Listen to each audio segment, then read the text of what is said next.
really, really would never want to be that girl I was before. You know, sometimes life stops you and says, you're going to learn it or you're checking out. And I became very suicidal. And I had a friend, a sweet, brave friend, who pushed a brochure across my kitchen counter to me one day and said it was a sexual assault survivors support group.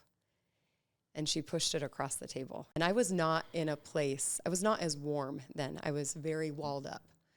And, Sure. you know, I had a lot to protect. And she pushed it across the table and she said, I'm not saying this has happened to you. I'm saying that if it has happened to you, and I think that it may have, this might be a place that can help you. So that, one, stopped me in my tracks because I was humiliated. I felt like this big cover that I had of I have it all together. It's good, right? I was working in radio and TV at the time. I'm not as good at this as I thought I was. And I was, you know, competing in these, you know, in the Miss America system. And I just thought I had it all together, right? Well, I knew I didn't have it together, but I thought everybody else thought I had it together. And that was not true. So I felt outed. I felt all of a sudden very exposed. But she was so grounded in the way that she did it that I couldn't really deny it. And I thought for a second, and I said to her, oh no, thank you, but This isn't for me.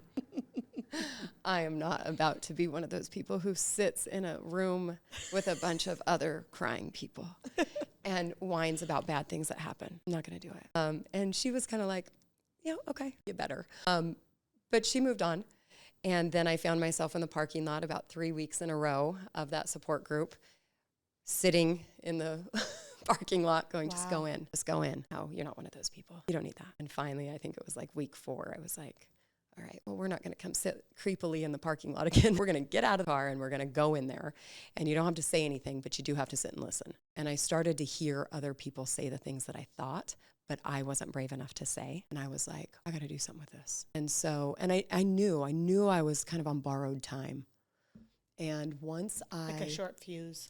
Yeah, I just knew that I didn't have the resources and the support to keep going.